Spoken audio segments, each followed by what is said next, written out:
Hey guys, in this video I'm making a table. As I go through it, I'll kind of show you which ways that I did it. Just know while you're watching, there are a million ways that you can do this, and I just adapted some of them.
So I'm at a point where I've got the legs ready and then my centerpiece, and I was trying to figure out what could I use as like a fill-in for the bottom of the legs. I picked out these guys that basically are excess from when I cut these 45-degree angles, and they actually fit like perfectly in there. Honestly, maybe this will just give it kind of its own unique look.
As I'm sure most of you guys can tell, I kind of made this a little bit too tall. So now I'm gonna have to go back and cut it down. But that's kind of why I tacked it in place only, just to make sure that, you know, if my height was right. I really didn't account for the caster wheels. Originally I didn't have it on there, but then I was like, I want to be able to push it around.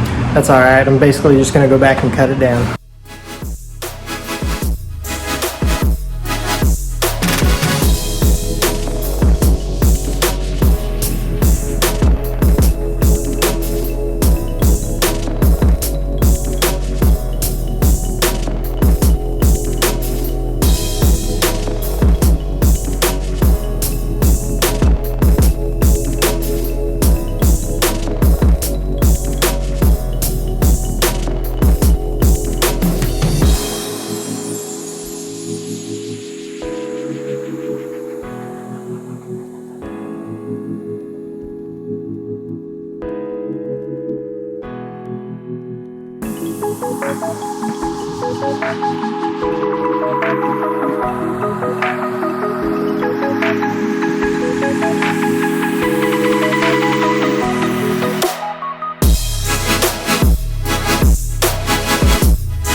So I'm not completely finished with this table. I haven't really decided on which way I want to go with, where I wanted to truss the legs to the base of the table or if I just want to do a straight bar. There's a million other ideas that we can get into for making sure that the legs are strengthened, but I have not decided yet. So what I'm going to do is just keep on thinking it over. Right now it is usable. I can weld, grind, do whatever I want on this table. Obviously I'm not going to be throwing my 700 pound or however much it weighs 14 bolt on it yet. I actually, you can see in the background, I've got a axle stand for that. But in the meantime, it is usable. I will finish it eventually. I just haven't decided what way I want to go with it. If you enjoyed this video, please like and subscribe. I'm going to post another video soon about the new project that I've got coming, which has to do with the truck. If you want to follow me on Instagram, I'm at custom_addiction. Other than that, I'll see you next time.